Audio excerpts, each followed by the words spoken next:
If you're on private well water, it's usually inspected the first time, but after that, it's completely up to the homeowner, right? There's no agency that's regularly checking the quality of that water. And even when you buy a new home, because a lot of people say, oh, well, I bought this home that's on well water, it's been tested, so it's safe. I will say from my personal experience, probably at least 90% of the time, the only thing I'm testing for is bacteria, which is important. I'm not gonna act like that's not important. It's very important, but that's not the only thing to be potentially concerned about.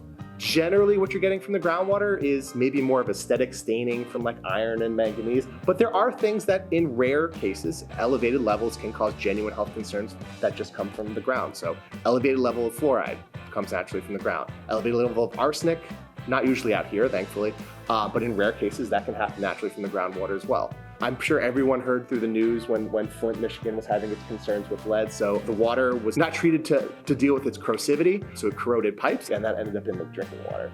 The other one is water softeners. So you remove mineral ions, take the hardness out, but you have to exchange it with something, and that's a chemistry equation beyond my head. But you swap those mineral ions for sodium ions to get the minerals out, but then you're adding sodium into your drinking water, which generally is not at a level that's a really concern, but if you have hypertensive adults and it's really hard water, because it's one-for-one exchange, right? If it's really hard water, you have to add a lot of sodium back in to exchange it.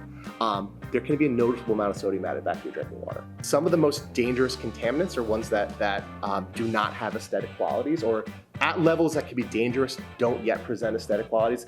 And what I mean is you can't taste it, smell it, you can't really see it in the water. You can have dangerous levels of arsenic, you can't see or smell or taste it. Dangerous levels of E. coli, can't see, smell or taste it, right? You're only gonna know if one of two things, you either test it or you get sick enough that the hospital figures it out. Once you register, there is a kickoff meeting where you get your sample kit, you get instructions of how to take the samples to test for your well water. There's actually a very short timeline specifically because some of those things really need to be tested within 24 hours. So it becomes you test in the morning, you drop it off to me later in the morning, I meet somebody from Blacksburg halfway in Charlottesville, and then they take it there, and those components that need to be tested really quickly are tested right away. It's completely confidential. Even I only get the aggregate results unless the homeowner's willing to share it with me.